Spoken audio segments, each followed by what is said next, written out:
नमस्कार दोस्तों, भजन भक्ति चैनल में आपका स्वागत है। इंदिरा एकादशी हिंदू धर्म में विशेष महत्व रखने वाली एकादशी में से एक है जो पितृपक्ष में आती है। यह व्रत पापों के नाश और पितरों की आत्मा की शांति के लिए अत्यंत लाभदायी माना जाता है। इंदिरा एकादशी का व्रत करने से व्यक्ति न केवल अपने पितरों को मोक्ष दिलाने में समर्थ होता है बल्कि स्वयं भी मोक्ष प्राप्ति की दिशा में अग्रसर होता है। इस व्रत की महिमा और कथा में छुपे संदेश जीवन को सही दिशा में ले जाने का मार्गदर्शन करते हैं। तो चलिए सुनते हैं इंदिरा एकादशी की पौराणिक कथा, जो कि इस व्रत के महत्व और फल को विस्तार पूर्वक बताती है। एकादशी के दिन भगवान श्री लक्ष्मी नारायण की पूजा करने के साथ ही तुलसी माता की पूजा करके तुलसी माता की कथा का भी श्रवण हम सबको करना चाहिए। तो प्रिय भक्तजनों, आज पहले सुनेंगे तुलसी माता की कथा और उसके बाद आप सुनेंगे इंदिरा एकादशी व्रत की कथा। तुलसी माता की कथा के अनुसार एक बूढ़ी अम्मा थी जो नियमित 11 माता यानी एकादशी का उपवास रखा करती थी और तुलसी के पौधे की सेवा किया करती थी। तुलसी के पौधे को सींचा करती थी। वह सुबह को बिना तुलसी के पौधे की पूजा किए अन्न या जल तक ग्रहण नहीं करती थी। जब भी वह बूढ़ी अम्मा तुलसी के पौधे को सींचती तो तुलसी माता से कहती, हे तुलसी माता, सब की दाता, मैं तेरा बेरवा सींचती हूँ, मुझे बहू दे, पीले रंग की धोती दे, मीठा ग्रास दे, बैकुंठ में वास दे, अच्छी मौत दे, चंदन का काट दे, अच्छा राज दे, खाने को दाल भात दे और 11 के दिन कृष्ण का कांधा दे। बूढ़ी अम्मा की यह बात सुनकर तुलसी माता सूखने लगी। तुलसी माता को इस प्रकार सूखता देखकर एक दिन भगवान कृष्ण ने पूछा, हे तुलसी, तुम दिन प्रतिदिन क्यों सूखती जा रही हो? तब तुलसी माता ने कहा कि बस मेरे मन की बात मत पूछो प्रभु। भगवान कहने लगे, मैं नहीं पूछूंगा तो कौन पूछेगा? तब तुलसी माता कहती हैं कि हे प्रभु, एक बूढ़ी अम्मा आती है और अपनी बात कहकर चली जाती है। मैं उनकी सारी बातें तो पूरी कर दूंगी, लेकिन कृष्ण का कांधा कहाँ से लाऊंगी? तब भगवान श्री कृष्ण बोले कि वह बूढ़ी अम्मा मरेगी तो मैं अपने आप ही कंधा देने आ जाऊंगा। तुम बूढ़ी माई से यह कह देना। और इसके कुछ समय बाद ही वह बूढ़ी अम्मा मर गई। उसके मरने पर सारा गांव इकट्ठा हो गया और उनका अंतिम समय आने पर जब उन्हें उठाने लगे तब बूढ़ी अम्मा बहुत भारी हो गई, जिससे वह किसी के उठाए ना उठ सके। सभी कहने लगे, यह तो बहुत धर्मात्मा थी, बहुत संस्कारी थी, खूब पूजा पाठ भी किया करती थी, कोई पाप तक इन्होंने नहीं किया, फिर यह इतनी भारी कैसे हो गई? तभी बूढ़े ब्राह्मण के वेश में भगवान श्री कृष्ण आए और कहने लगे, यह भीड़ कैसी है? तब गांव वाले बोले कि एक बूढ़ी माई मर गई है और आज एकादशी का दिन है। वह इतनी पापिन थी कि उसकी अर्थी उठाई नहीं उठ रही है, ये तो बहुत भारी हो गई हैं। भगवान बोले कि मुझे उनके कान में कुछ कह लेने दो, फिर उठ जाएंगी। तब भगवान श्री कृष्ण बूढ़ी माई के पास गए और चुपके से उनके कान में कहा, हे बूढ़ी माई, तू अपने मन की कर ले, पीताम्बर की धोती ले, मीठा मीठा ग्रास ले, बैकुंठ में वास ले, चटक की चाल ले, चंदन का काट ले, झालर की झनकार ले, दाल भात को जीम और श्री कृष्ण का कांधा ले।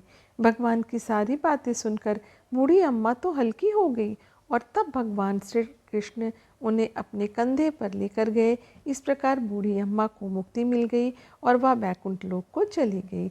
हे तुलसी माता, जैसे आपने उस बूढ़ी माँ को ऐसी मुक्ति दी है, ऐसे ही सभी को मुक्ति देना। जैसे भगवान श्री कृष्ण ने उन्हें कंधा दिया है, वैसा ही हम सबको भी देना। तो प्रेम से बोलिए, श्री कृष्ण भगवान की जय, श्री तुलसा मैया की जय। अब सुनते हैं इंदिरा एकादशी व्रत की कथा। पौराणिक कथा के अनुसार एक बार भगवान श्री कृष्ण की भक्ति से भाव विभोर होकर धर्मराज युधिष्ठिर ने कहा, हे प्रभु, अब आप कृपा करके अश्विन मास की कृष्ण पक्ष की एकादशी की कथा को कहिए।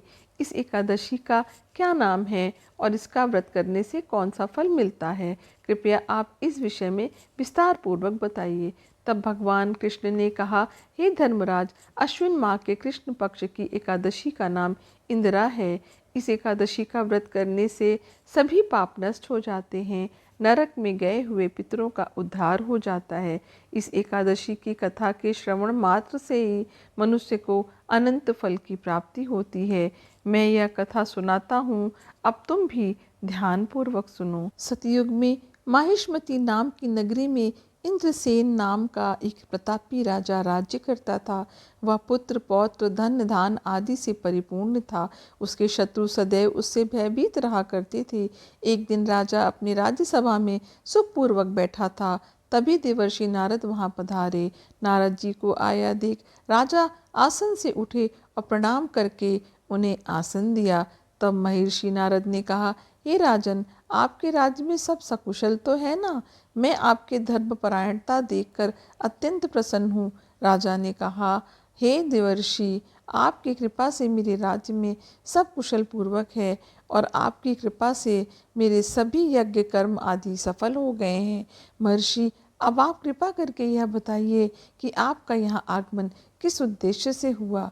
बताइए, मैं आपकी क्या सेवा करूं? तब महर्षि नारद ने कहा कि हे राजन, मुझे एक महान विस्मय हो रहा है। एक बार जब मैं ब्रह्मलोक से यमलोक गया था, तब मैंने यमराज की सभा में तुम्हारे पिता को भी बैठे देखा। तुम्हारे पिता महान ज्ञानी दानी और धर्मात्मा थे, मगर एकादशी के व्रत के बिगड़ जाने के कारण वह यमलोक को गए हैं और तुम्हारे पिता ने तुम्हारे लिए एक संदेश भिजवाया है। यह जानकर राजा व्याकुल होते हुए और फिर उन्होंने हाथ जोड़कर विनम्र भाव से पूछा, क्या संदेश है? कृपया करके जल्दी बताइए। तो महर्षि नारद ने कहा कि तुम्हारे पिता ने कहा है कि अपने पूर्व जन्म के किसी विघ्न के कारण मुझे यमलोक मिला है। मैं यमराज के निकट रह रहा हूँ। इसलिए हे पुत्र, यदि तुम अश्विन कृष्ण इंदिरा एकादशी का व्रत मेरे लिए करते हो और उस व्रत का फल मुझे समर्पित कर दो, तो मुझे स्वर्ग की प्राप्ति हो सकती है। यह सुनकर राजा इंद्रदेव को बहुत दुख हुआ और उसने नारद जी से कहा कि हे महर्षि, कृपया इस व्रत की विधि मुझे बताइए। तब नारद जी ने उत्तर दिया, अश्विन मास के कृष्ण पक्ष की दशमी के दिन प्रातःकाल श्रद्धा पूर्वक स्नान आदि से निवृत्त होकर फिर दोपहर में नदी आदि में जाकर स्नान करें। इसके बाद श्रद्धा पूर्वक पितरों का श्राद्ध करें और एक बार भोजन करें। प्रातःकाल एकादशी के दिन दातून आदि करके स्नान करें। फिर व्रत के नियमों को भक्ति पूर्वक स्वीकार करते हुए प्रतिज्ञा करें कि मैं आज सभी भोगों का त्याग कर निराहार एकादशी का व्रत करूंगा। हे अच्युत, हे पुंडरीकाक्ष, मैं आपकी शरण में हूँ, कृपया मेरी रक्षा करें। इस प्रकार विधि पूर्वक शालिग्राम की मूर्ति के समक्ष श्राद्ध करके योग्य ब्राह्मणों को फलाहार का भोजन कराएं और उन्हें दक्षिणा दें। पितरों के श्राद्ध से जो बचे उसे गौ को सूंघ कर दें। आप धूप दीप गंध पुष्प नैवेद्य आदि सभी सामग्री से ऋषिकेश भगवान का पूजन करें। रात्रि में भगवान के निकट जागरण करें। इसके बाद द्वादशी के दिन प्रातःकाल भगवान का पूजन करके ब्राह्मणों को भोजन कराएं। भाई बंधुओं, स्त्री और पुत्र सहित आप भी मौन होकर भोजन करें। नारद जी ने कहा, हे राजन, यदि तुम इस विधि से आलस्य रहित होकर इस एकादशी का व्रत करोगे तो तुम्हारे पिता अवश्य स्वर्ग लोक को जाएंगे। इतना कहकर नारद जी अंतर्ध्यान हो गए। नारद जी के अनुसार जब राजा ने अपने परिवार और दासों के साथ व्रत किया, तब आकाश से पुष्पों की वर्षा हुई। इस व्रत के फलस्वरूप उस राजा का पिता गरुड़ पर सवार होकर विष्णु लोक चला गया। राजा इंद्रसेन ने भी एकादशी के व्रत के प्रभाव से बिना किसी बाधा के शासन किया और अंततः अपने पुत्र को सिंहासन पर बिठाकर स्वर्ग लोक को प्रस्थान किया।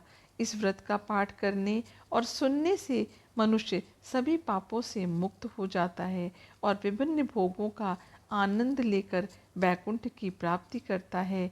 इसके अतिरिक्त यह व्रत पितृदोष को समाप्त करता है और पितरों को मोक्ष दिलाने में सहायक होता है। आशा करती हूँ यह कहानी आपको पसंद आई होगी। आप सभी से विनम्र निवेदन करती हूँ कि कृपया करके मेरे चैनल को सब्सक्राइब करिए, इसको लाइक करिए इसे अपने फैमिली और फ्रेंड के साथ शेयर भी करिए। भगवान विष्णु की कृपा आप पर हमेशा बनी रहे। आपका दिन शुभ हो। धन्यवाद।